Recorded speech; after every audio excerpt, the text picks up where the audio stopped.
Okay, you ready? I'm ready. There it is. Nice. Massive 42, baby. Very cool. Very cool. The original Joe Faranda. Joseph that's, Best. that's Class of awesome. 42. That's awesome. So, and if you graduated in 42, you were graduating right into the maw of you know what. Mm. And he always said, give me a second, I got to put this back. Okay. He always said that that piece of paper saved his life. Because he graduated, May 5th or whatever. Mm-hmm. May 6th, he's at the draft board. Wow. And he said, the guy said, everybody that went to college, step forward. And he's like, oh boy, what do I do? They're going to know if I lie. So he steps forward, thinking, what happens? And he said, all right, you guys are in the Signal Corps. The rest of you are in the infantry. Yeah. Saved his life. Wow. So Laura Browne, welcome. Thank you. To Real Estate Unscripted. I've known you a couple minutes. You have a couple minutes. Little while. Been a nice relationship, I must say. Do you remember our very first deal? I do.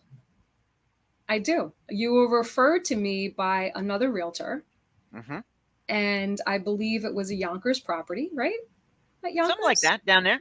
Yeah. Down there. Exactly. Yeah.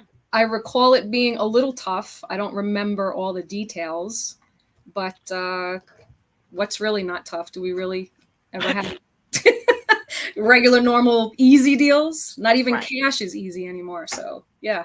So for those who don't know, I have a very short list of real estate attorneys that I refer. And at the top of that very, very short list is Laura Browne. Fordham graduate, undergrad, and he went to law school. He went to Pace and everything like that. Blah, blah. Yeah. Well, my brother went to Pace too. I mean, we're Pace and Fordham over here. We're a couple of different places. Mm-hmm.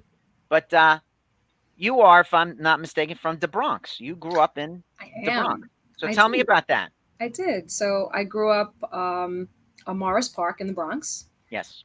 Predominantly Italian neighborhood. Mm-hmm.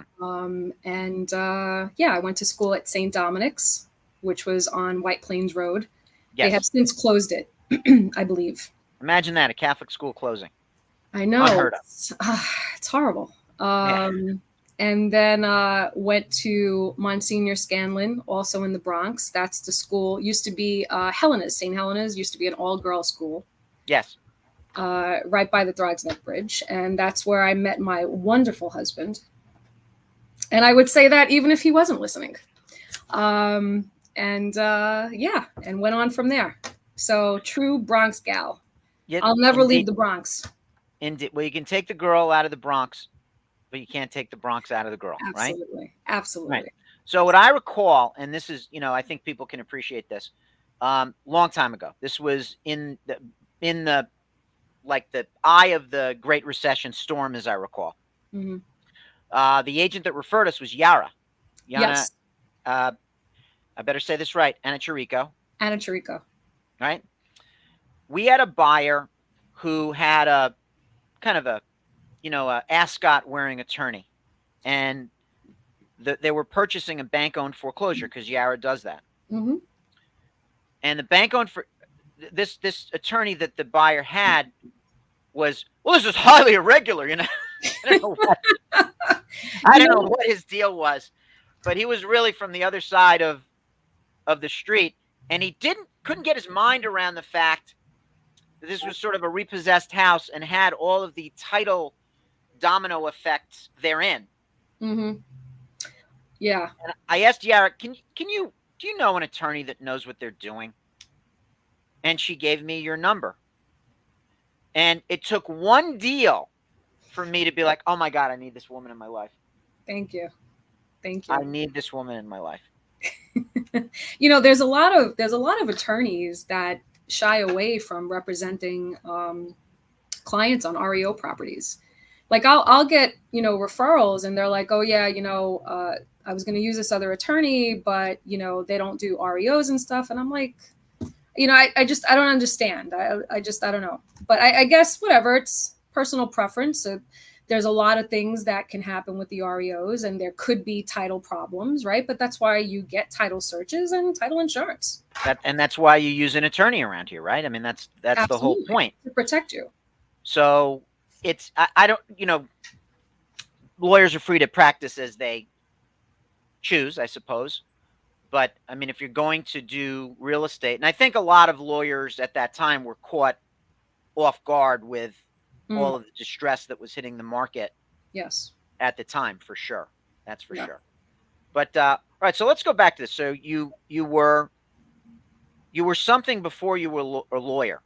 All right. So this is interesting. So a lot of lawyers that I know, they went college, law school, law. That was the sort of their thing, which is the polar opposite of real estate agents, which is, school, work, other work, this work, back to school, other work. Maybe I'll get my real estate license. Right. Or something like that. But you had a different journey. So tell me about that. Because you, I think, were married already before you went back. So yes. So what had happened was, first of all, I always wanted to be an attorney since I was younger. It was a toss up between attorney and veterinarian. But I did attorney. I see where we're going here. See where we're going? So anyway, so by the time I got to high school, after like my second year, third year, I was like, you know what? I don't know that I want to be an attorney because I didn't want to go through all that schooling. And I was like, I'm so, there's a lot of schooling. I'm like done already. I want to go out there. I want to start working and whatever, make the money.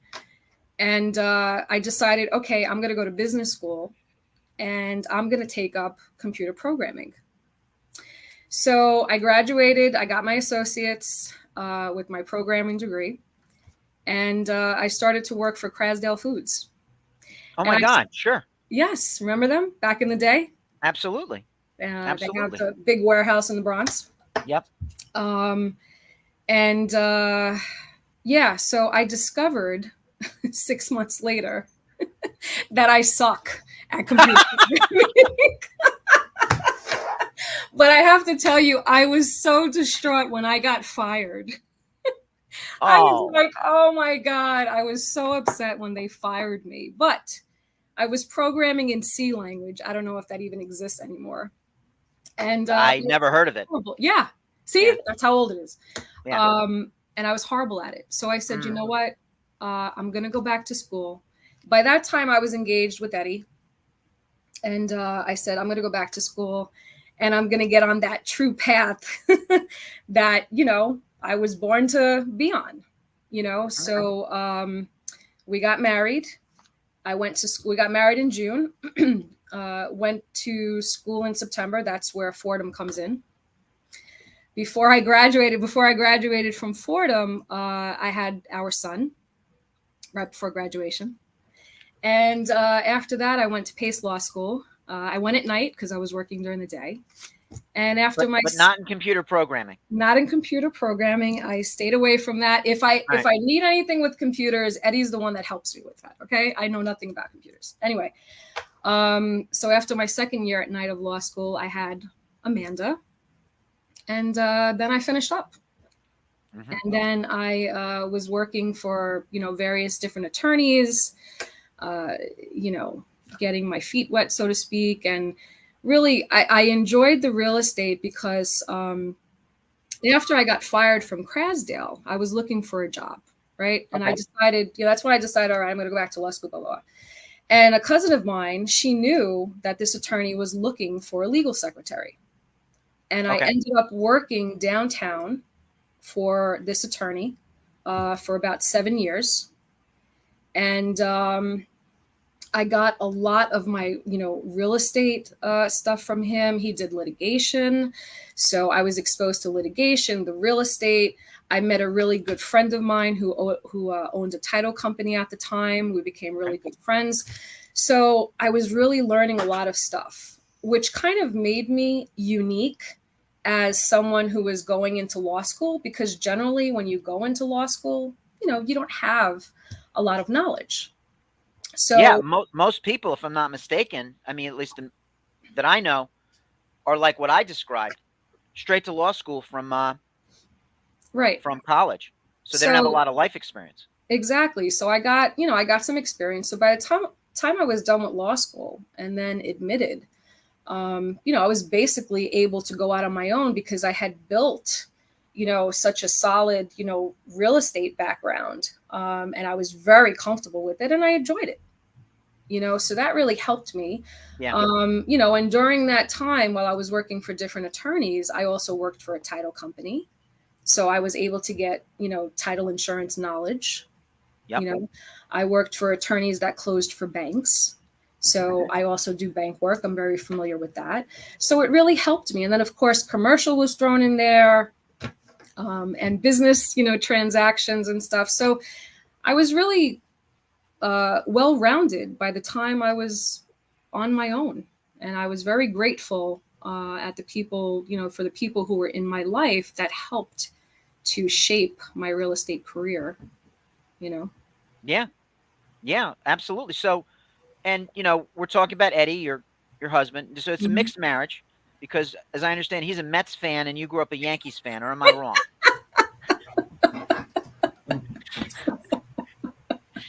We make it work, right? We make it work. Exactly. We make it work. And I do have to say, as you know, we're going to be celebrating our 30th wedding anniversary in June. 30 years, the love of my life, the man of my dreams. Um, you know, and again, I'll say that without him listening, but yes, he has been my rock through our marriage. He completes me. Love it. He's a good guy. He's a good guy. He's been through the numerous, endless nights of studying when I was in law school. Yep. You know, And he was just, probably telling you you got this. yeah, he He's did. probably telling you got this. Extremely Right? supportive, extremely Yep. supportive. I couldn't ask for a better man in my life. So, Yeah. Yeah. Well, I'll concur. I think he's an okay guy. yeah, he's okay. He doesn't like the doors, which I understand. And again, I'm an open-minded guy. I'm an inclusive guy. And if you don't like the doors, that's really fine. I think we both agree on Pink Floyd. I could be wrong, but Yeah, I he think has so. good taste, and he is a the people's philosopher in some respects because um you've spoken about him as a husband, but I can't really. I don't know that I'm the best husband guy, but I I really dig talking to him about the fatherhood thing. All Mm, right, and one of my favorite things that he has said is that it's funny how words and actions have effects that you have to deal with later on. hmm And and just the way he articulates that. Like if you do something dumb, then right? Then it's funny how scientifically it's been empirically proven that after the dumb thing is done, bad things occur. Whereas if you don't even have to be brilliant, just don't do dumb shit, and then you have less of a likelihood of the bad things happening downstream. I think I've captured his uh his mojo just a bit there in Yeah, I terms of think so. I think so. fatherhood. I think so. It's a pleasure to hear him expound about that stuff. All Yeah. right, so you've got your law degree, you've got your very diversified real life experience, you got um, your son and your daughter, and you go into practice, and real estate becomes the focus of your practice. Yes. Yes. And I got to think you'd been practicing at least 5 years or more before we connected because you knew what you were doing. This was not like the ink is still drying on my diploma. You Right. knew what you're doing. Yeah, I mean, so I've been in the real estate world since the end of 92. That was when I was first exposed to real estate and I started to build my real estate knowledge. So yeah, and I enjoy it. I mean, I really wouldn't do anything else. As frustrating as it can be, and it can be very frustrating, right? Mm. When you're dealing with people, right? But I enjoy helping clients. I enjoy sitting down with them, making sure that they understand, what's going on, the expectations, and things like that. I like it, and I like talking to people. Well, you do it well. Thank you. So I know when we started to do deals together, like I said, it was the Great Recession. Mm-hmm. And it became very clear to me early that short sales were like one of your true specialties. And it's funny, at that time, either agents were fending for themselves dealing with the banks with short sales. Mm-hmm. And for those that aren't familiar, short sales, when you go to the lender and you say, "Hey, lender, we're worth 500, but we owe 600. But if you take this 500, you'll avoid a foreclosure. So why don't you just take it and forgive the homeowner, because they're doing their best to make good on this." And it takes months to meander through their what's called, the loss mitigation department. But no one does them like you. I mean, you Well, were thank you. you were the brand's secret weapon to a large degree, because that was the market of the moment, really market of the decade at Right. that time. Right. It And was. I remember having 5, 6, 7 at one time, pending with you in the company. And I got to say, I don't know, as a sole practitioner, how you did it, spinning all those plates, because even one short sale is hard. Many short sales concurrently, I don't know. I don't know how you did it. I mean, we have good follow up. I mean, obviously, we have a list. Well, now I have a system that helps to kind of keep track of things, which you're aware of. But back then, I really didn't have anything other than my physical list and writing notes and keeping everything in the file. And yeah, I mean, it was tough in the beginning with those short sales. I mean, the banks didn't know what hit them at that Yeah. time. I mean, if you may remember, there were a few that we did where I was getting the client 20,000, 30,000 back at the closing. The banks were just kind of giving money away. That was before they called it the half incentive, which is now Yep. capped at like $3,000. But they were just giving money away to clients. And then Well, it was the government's money in some respects, wasn't it? But it was just a way yes, to grease the wheels of absolutely. getting No, the absolutely. sellers to move. Yeah, to move and stuff. And it took a little while, I think, for the banks to kind of get into a routine. Yes. But once they got into a routine and they streamlined the process, it became a lot easier. So Equator had come about during that time. The online system. Bank of America was the first bank to use that. And then we had other banks follow. Chase followed after that, SPS, SLS. So, once you streamline that process, and now I don't have to worry about calling someone up and getting like, the 10th different person on the phone to talk to the file about, or talk about the file to, makes it much easier. So that was really the bane of our existence, right? Yeah, I mean, was. because you'd be on hold for 40 minutes. Yes. You'd talk to Joe, and then you'd talk to Mary, and then you'd talk to Fred. Right. And none of them knew what the other one had done. But once it was computerized, and I do remember when we went on Equator, and again, Equator at that time was just software for REO, for bank-owned foreclosures. It was not used for short sales until it was. And then once it was, that really improved the process dramatically, really. It did. And you stepped right in it, but it required computers. So you had made peace with your computer, with your computer PTSD. I did. I mean, anytime I had a computer problem, I'd go home. I'd be like, Eddie, the computer is not working. Can you please see what's wrong?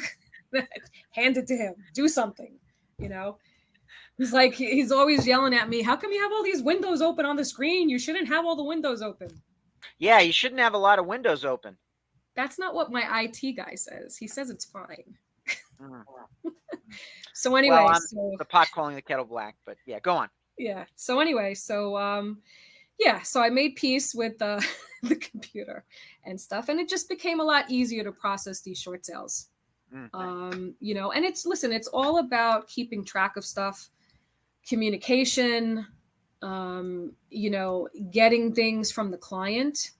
You know, part of my retainer agreement with the client would say, you know, you are going to cooperate with me. Yeah. You know what I mean? I'm not going to have to chase you for paperwork. And that was really key. I wouldn't have a contract fully executed until I got every single piece of paper from the client. Cause I'm not chasing you. And one thing that people, the public seldom realizes is that we are chasing paper in our respective jobs all day if we don't get things under control, right? So whether you're a real estate agent or real estate attorney or loan officer, you're always getting an updated bank statement, or you're always getting an updated this or that, and there's always another piece of paper that the bank wants. So to lock in a buyer, and this was a volatile time. I mean, you know, a buyer, it was the polar opposite of what we have now. Right now, it's the buyer gives the agent their criteria. There's 3 houses that match. 2 of them have an accepted offer, so you get what you get and you don't get upset. But back then, buyers were drunk with options. You know, buyers would have 40, 50 houses to choose from. It's really hard to compare, right? It's hard to imagine that today. But if the buyer did not get the contract back, and this is my point, in a expeditious, in a good turnaround time, they weren't going to stick around. Right. And for you to bat like 990, which you did, on not just getting the contract out, but getting the contract out after you had gotten all of that paper from the seller, really says a lot about how you communicated with them, because you sent the message. They cooperated. They got you what you needed. And I can't say that about a lot of attorneys. Thank you. Wish I could. I can only think of one file, and it was in Rockland County, where they ghosted us. Other than that, I think everybody got everything in. That's all. I think you're right. I think you're right. Yeah, I vaguely recall one file where I just couldn't get any paperwork. You know. Well, the reason I probably remember it more vividly than you is because the house was vacant. They had already moved out. And when I went to the house from time to time to check on it, I was not the only one who had been inside. Okay. So some kids or somebody had found out, and it looks like somebody had set a small fire in the house. Like, you know, that big on the floor, little teeny tiny, maybe it had a sterno, it burned the I don't know. But I don't know what they were doing, but they were done with it and they had left, and I was glad. But yeah, that's not something I'd expect you to remember, but I certainly remember it vividly. But look, we've had clients pass away. Oh, remember that one? Yeah. She was such a lovely woman. She was. That was just a can I curse? Can I curse? Yes, you can. Yeah. That was a clusterfuck. It was. Excuse my French. It was a legal term. Exactly, the legal term. Yeah. Because, you know, she had passed, right? And then when she passed, I had come to find out that her husband was not her husband. And she really did have a husband who she never divorced. And, you know, the gentleman she called her husband had passed before her. And there was a mortgage on the property. And the bank totally overlooked a federal tax lien. You remember that? And when I got them on the phone, I was like, you guys are in big trouble. How did you, try to place a lien over a federal tax lien? You just totally ignored that. I mean, that was a tough one. Well, that was the picture of advocacy, though. And this is something that almost should be taught in classes, because what happened for the people should, the takeaway for me on this is that you had to go toe to toe with a big bad lender. Yeah. And the lender was being difficult.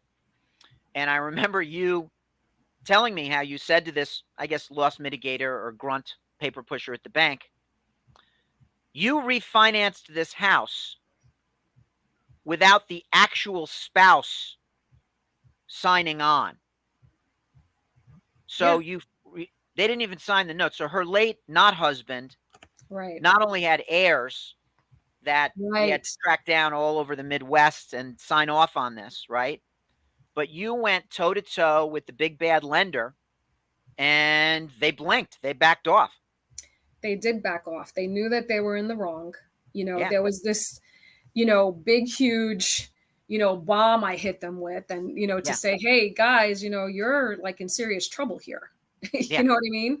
And then the spouse, he had those two lovely ladies who we worked with, and they gave us paperwork. But then he had two other children that were in Chicago that caused us a little bit of a problem, but we got it done. And then I had to chase down her real husband, who happened to be a realtor in Brooklyn. I don't remember that part. How about that? You don't remember that? I didn't know that he was licensed. No, didn't remember that part. Licensed, yes, he's a licensed agent. I probably have his card somewhere, but I don't remember off the top of my head who he works for. But he was in Brooklyn, and I called him, and he was, very understanding, very accommodating, and I said, I will come to you. And I went with the deed and the transfer docs to Brooklyn. We signed in my car. You know what I mean? And, that's how you get this stuff done. I was, I don't know if you remember this, but when I was trying to track down one of the two kids in Chicago, I said to Eddie, I said, I think I'm taking a trip to Chicago. I'm going to have to find these people. You know what I mean? And then all of a sudden, he was looking at flights for me because I was going down. You know what I mean? Yeah. But he resurfaced. He wouldn't sign paperwork without me giving him money. I don't know if but he wanted $100. $100? Yeah, no problem. Sign the papers. You know what I mean? But anyway, we got that done, and a lot of legwork, but it got done. That was a brand building event, if there ever was one. And Brooklyn reminds me of that time. We went to that. We knew the market was changing when it went from a short sale to not a short sale. On that short sale. And we had the closing in Brooklyn, and we all went down in my car. We picked up the client, and my car started to overheat. She was pregnant. Remember she was pregnant? And you were like freaking out because she's like, I don't know, she was like, what, 6 months pregnant or something like that? I forgot that little detail, but it was embarrassing enough because my car was overheating with you and the client in the car. Oh my God. Yeah, that was funny. We got that one too done. That was a tough one too. Hers was tough as well. That was a difficult, it's funny. It's funny how in real estate, no one ever says, oh, that was an easy one. Yeah. Right. And I can almost guarantee you on those rare occasions when someone actually has a successful offer on the first house you showed them, that the rest of the transaction is going to be an absolute nightmare. Yeah. And conversely, sometimes there have been transactions where getting to the offer in the contract is like the 7 labors of Hercules or whatever it is. But then it's sort of downhill after that for some reason because everybody has their oars in the water and we all work well together. But doesn't help when cars overheat and people don't know that Yeah. there's no common law in the state of New York. Right. Yeah, these little Die, minor details. I mean, details. Come on. these You know, details. this is So you I like want my to mug, briefly by the touch way? on someone who hasn't. Oh, what's that say? Like my Please do mug, not. by the way? I love that. I love that. Please do not confuse your Google search with my law degree or your law degree.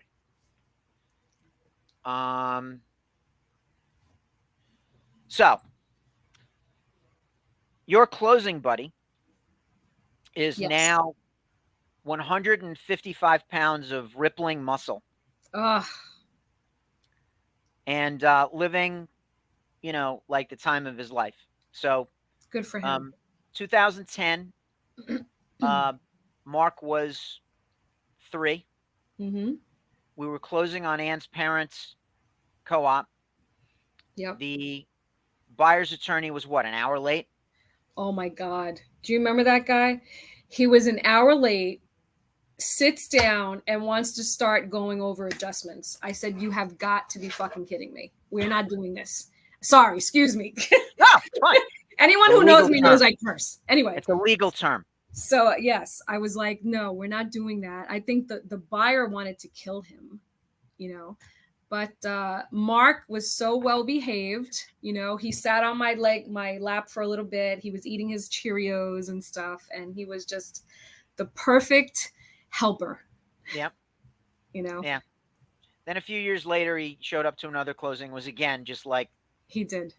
The best behaved guy in the room. Yes, he was. Better than he's the still lawyers. The best behaved guy in the room. Yes, he's so sweet.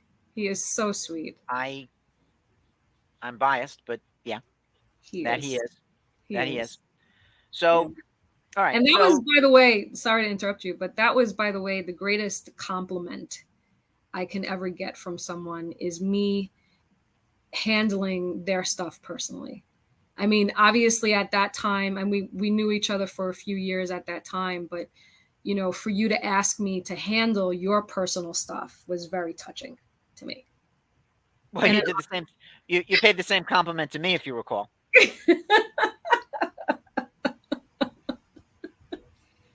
And we walked through some fun houses back then. So these days, if there's a bank-owned foreclosure and it's vacant, it's probably going to be cleaned out and many times renovated. Mm-hmm. But we walked into some places that looked like there had been Godzilla just thrashed his tail through that place. Yeah. So. But you love your place. I do. We love our place. Still got that Pac-Man machine downstairs? Still got the Pac-Man machine. There are, as you know, I throw a party every January. Okay. Yes, you do. Although you missed this one this year. I did. I think you were doing something like, I don't know, getting married or some bullshit like that. I don't know. Some bullshit. Yes. You weren't there. But anyway. I did that. Yeah. I had a couple of agents say, "What do you mean you're not doing it at the house anymore? The Pac-Man machine is down there, the bar's down there, Sopranos pinball machine." It just started getting a little too big. Yeah. So, well, look, you're all about growth and progress, right? Yeah. So, when did you see the market kind of turning around after the Great? Was there like a bellwether event where you were like, you know what? I don't think we're in a Great Recession anymore. You mean back then with the short sales and stuff? Yeah. Short sales started to tail off, maybe. I don't know. We were doing a lot of short sales still after the market was rebounding. Yeah. The short sales really started to slow down probably, I don't know, I would say maybe 16. Yeah. Or 17, somewhere around there. And then I'm also, I think you know this, I'm also a foreclosure referee in the Bronx. Did not know that. Oh, okay. Yes, I am. So I was doing a lot of the auctions, during that time, probably 16, 17, 18. 19, no, not even 19, 16, 17, 18, probably around that time, I had a lot of auctions going on, you know. And then, of course, you know, COVID came around, kind of stopped everything in terms of auctions, really didn't have short sales. No. But the market was booming. People were moving. People were trying to get out of the city. I had a lot of deals in Connecticut, and I had Connecticut attorneys telling me, Laura, could you please tell your people stay in New York? They were getting an influx of New Yorkers in Connecticut, you know. But yeah, that was great. And yeah, every once in a while, I'll have a Connecticut attorney that will ask me to turn off my New York. And it's so ingrained in me, okay?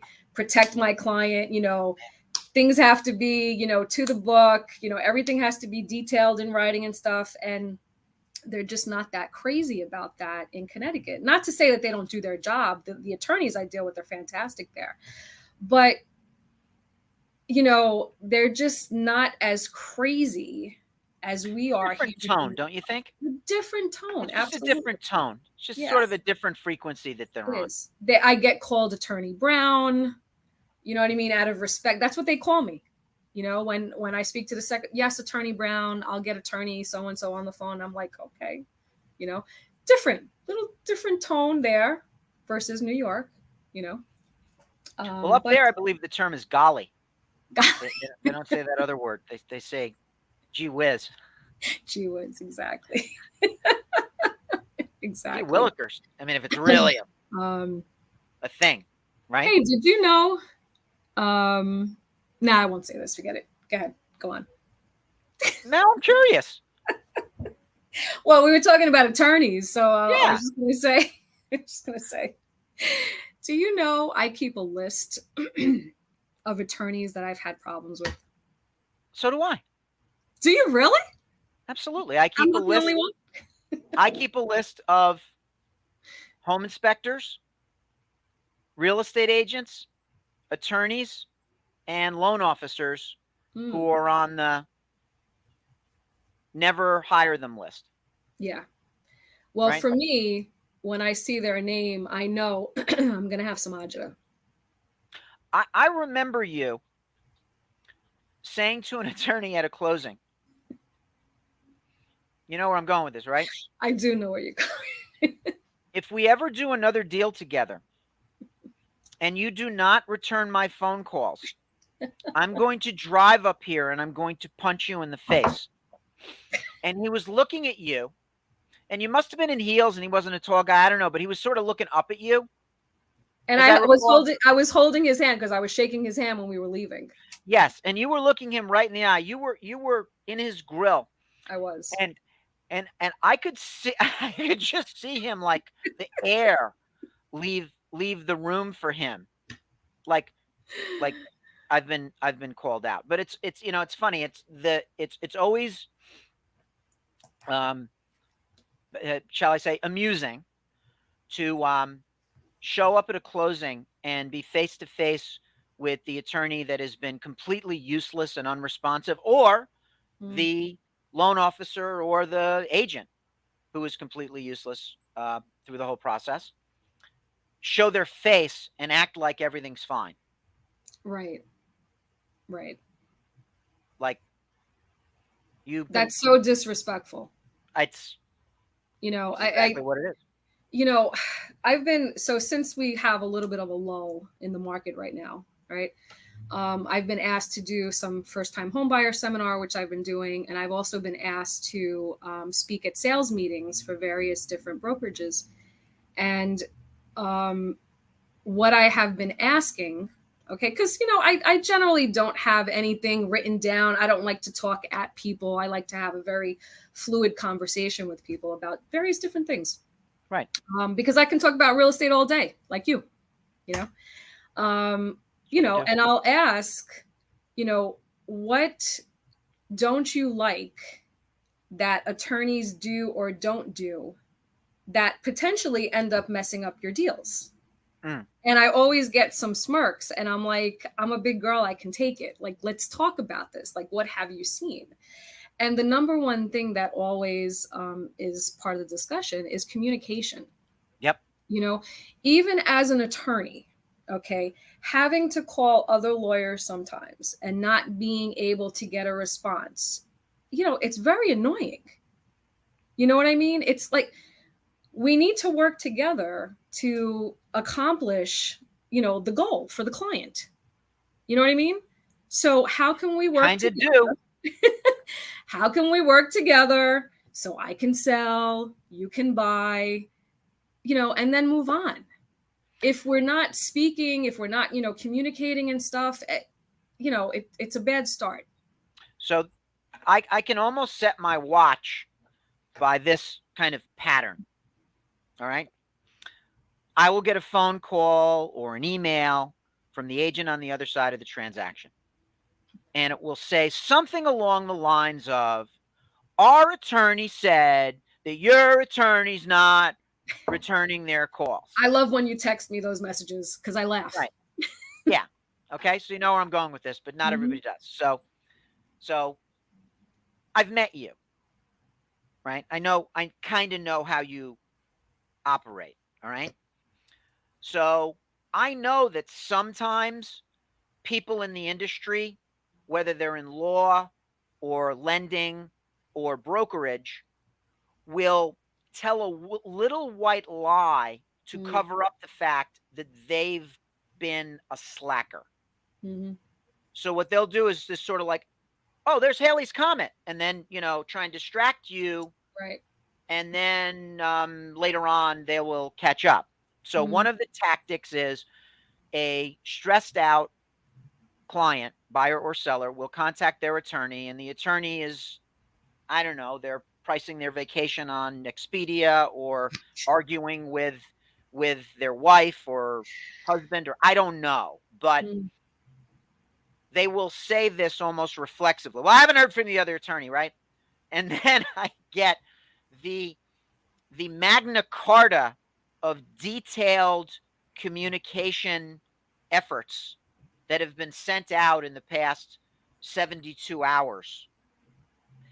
And suddenly, the boat sort of turns around Mm-hmm. after that.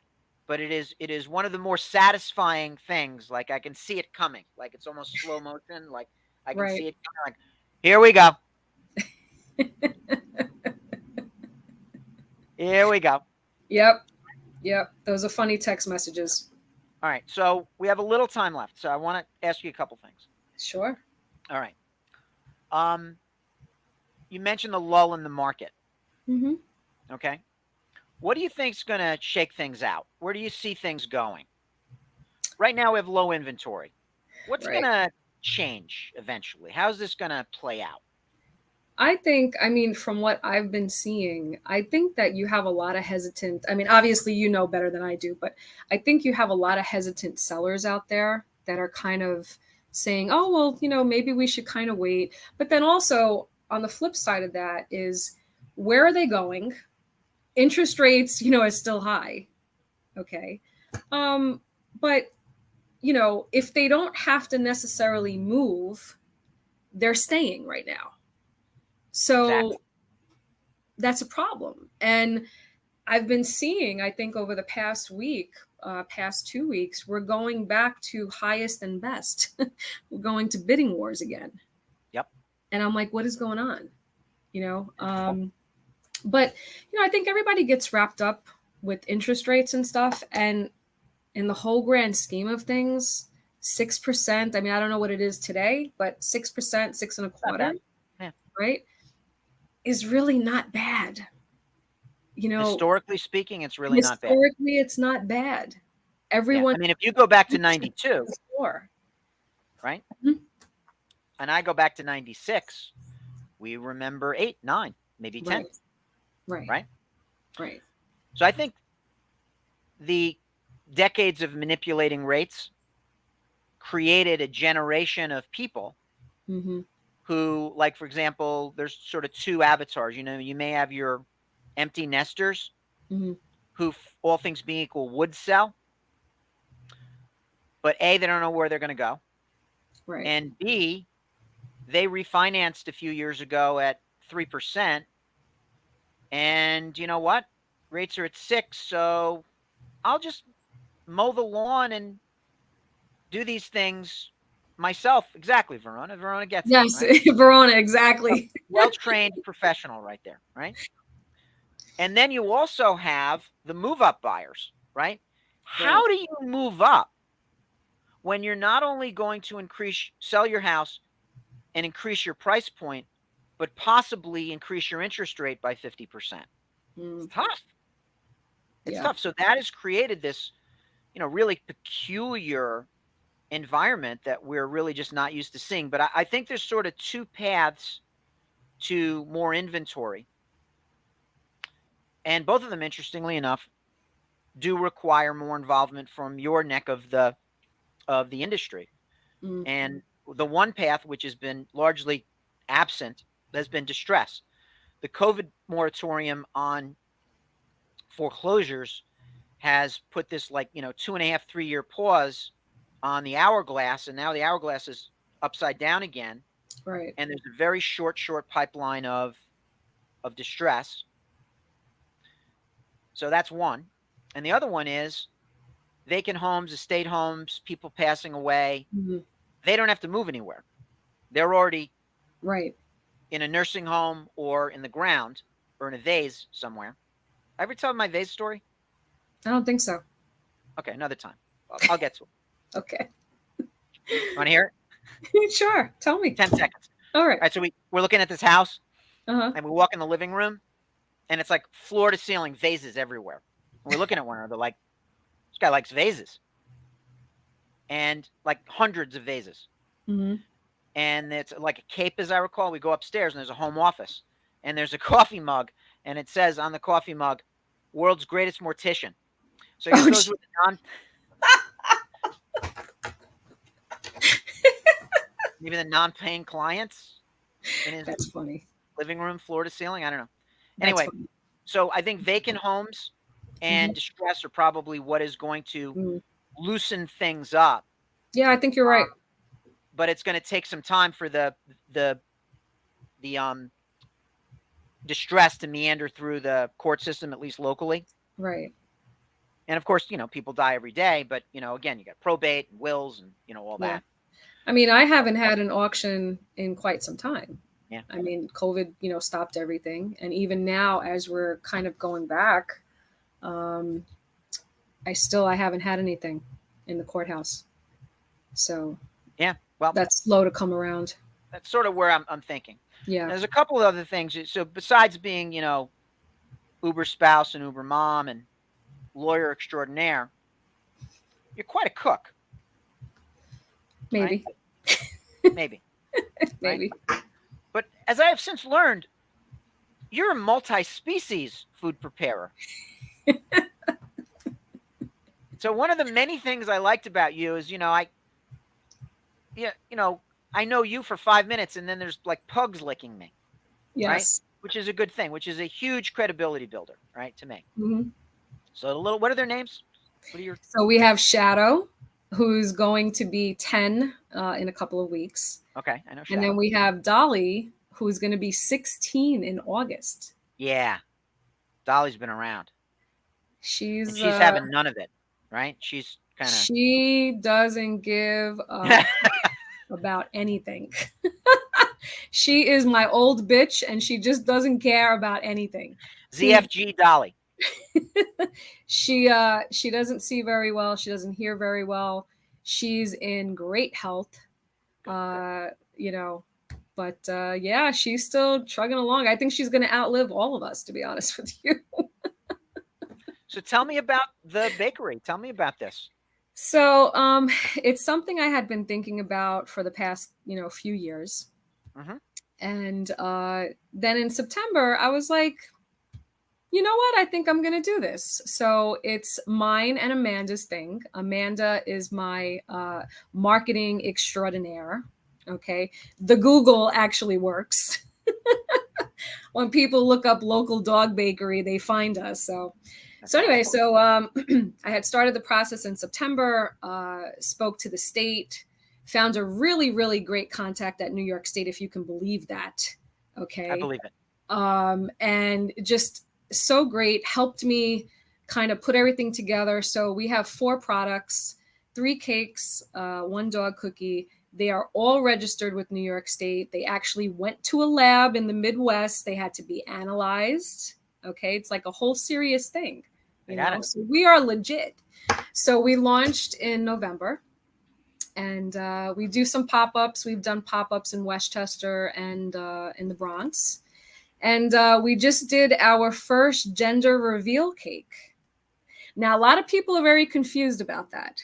Okay. The gender reveal is for the human baby. And the parents wanted to involve the dog.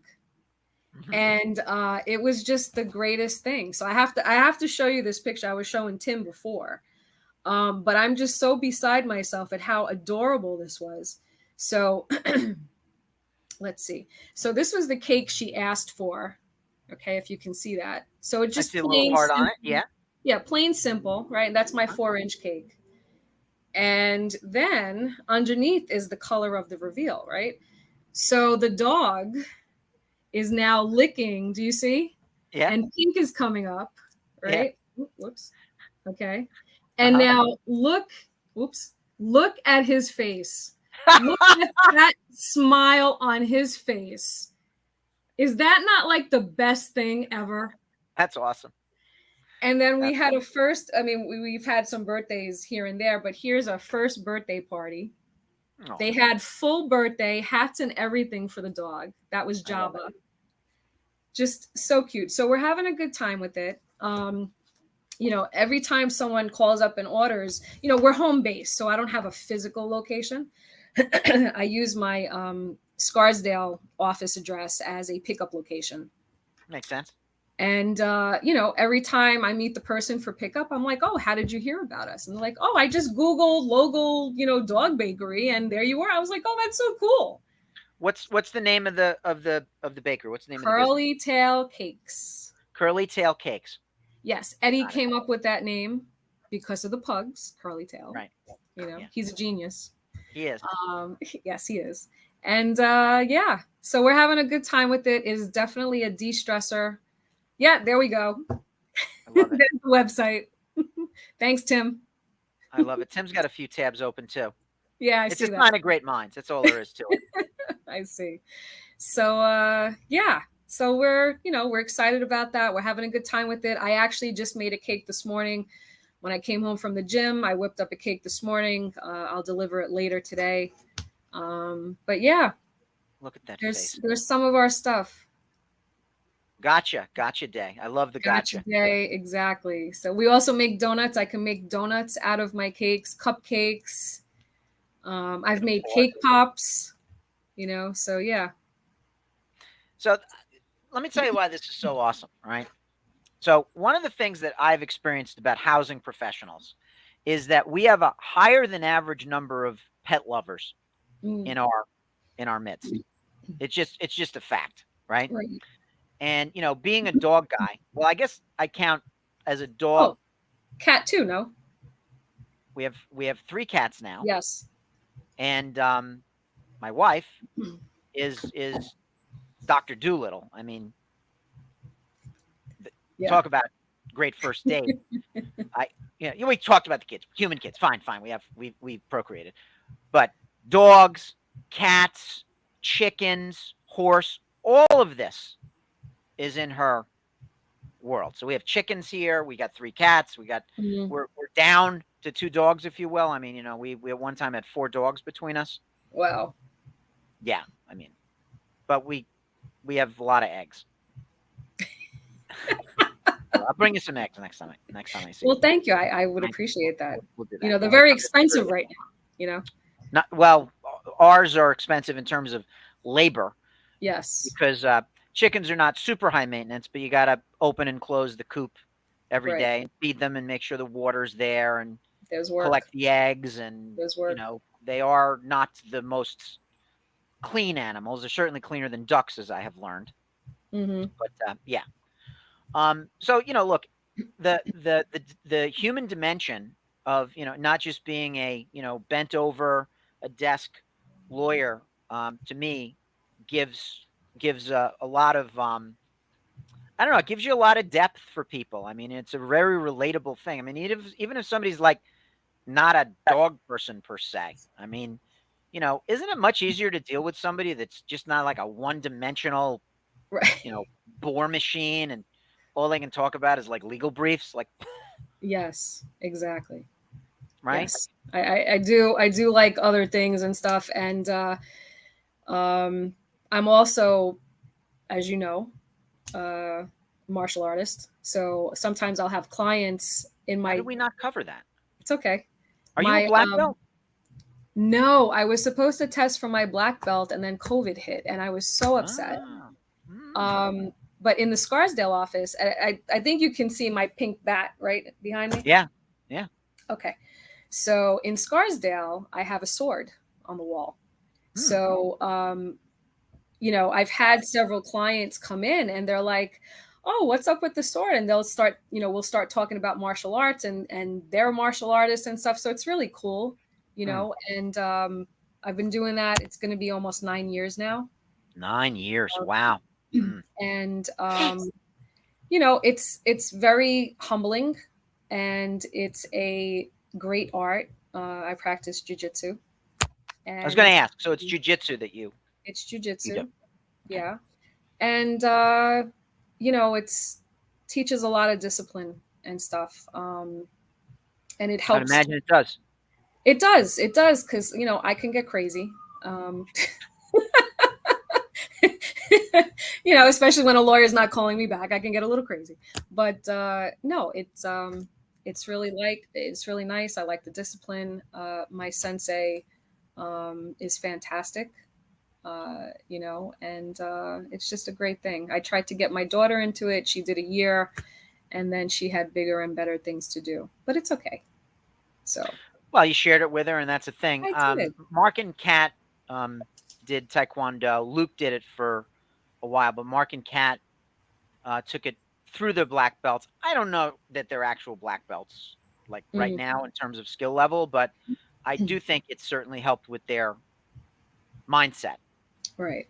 right? So that's one of the benefits of it. Certainly helps you physically, but it also Yeah. gives you almost like a Zen kind of mindset. Um, Absolutely. And it's not something to be used as a threat. It's it's taught so that you can help to defend yourself. But if you're in a situation, I mean, you should try to exit if you can. If you have no choice, yeah, then you use it, you know. yeah. So Well, there's only two scenarios where it should be used: self-defense, and when attorneys don't return your calls absolutely. on the largest transaction of their client's life. They have it Absolutely. coming. Yeah, you're So you right. can go Jackie Chan all over them, and be justified, right? That would be Right. my Exactly. my. So how do we reach you? I mean, if someone's dog is hungry, or they have a real estate need and they need a really solid real estate, here we go. Oh, here we There we go. go, So Timothy. you can actually text my office number too. We do have that technology. Which number do they text? Any of the Any one of numbers them? doesn't matter. Doesn't matter. I have three different numbers. We're And always reachable.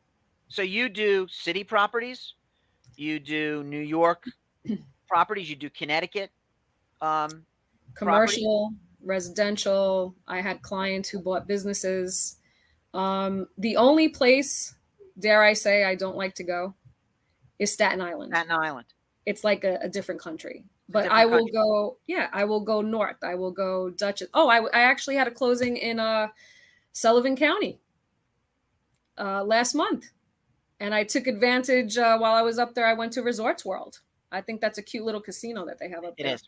It is. Yeah, very Yeah. nice. So I'm all over Gregory's the up place. there. Gregory's up at Center for Discovery. He's Oh, that's up there? not far at all, as a matter of fact. It's in Oh, Monticello. nice. Yeah. Oh, okay. When Very we nice. finally build our dream home, we'll hang out by the lake up there. I'll show you around. Very cool. Very But yeah, cool. it's very nice up there. But It is. well, look, to wrap this up, your the best real estate attorney I know. You're a Thank you. good friend. You're a great cook. Thank This you. would be a great, like, if you were single, this would be like a great thing too. But you're not. So Yeah, this is a exactly. professional thing, right? I Well, already it's have the man of laid my out that dreams. we're taken in the beginning, because you're just too top shelf for that to be like ambiguous. 30 right? years. 30 years. I already 30 found my years. guy. I found my guy a long And time we're ago. going to celebrate you're renewing your vows. We are. Are you coming? I am. Oh, great. I am. That's awesome. I Eddie think we joked are. and he was wondering if I forgot my vows from 30 years ago. I said, no, honey, it's just we should celebrate and maybe add some things to our vow renewal. Like, Oh, you know, boy. I should do the dishes Oh. and maybe the laundry. Sounds like men are predictable creatures, aren't we? Yeah, usually. Well, look, I want to thank you. Thank you. What'd I tell you? I told you it'd fly by. Yeah, I know. It was great. It was Fly great. by. Just the way it works. Yeah. So, people out there, if your dog has something special and deserves a treat, Curly Tail Bakery, right? And if you're going to move, call Laura. Oh, wait. One thing I said at my party was, you know, for the realtors, if, you know, sometimes the realtors will get a gift for their client at the closing. Mm-hmm. Yeah. If they have a dog, they could get some treats. Boom. Look at that. It all comes together. It does. It all comes together. It does. I am a one-stop shop. Yes, you are. Yes, you are. All right, Timothy, take it away. Laura, namaste. Thank you, Phil. Thank you.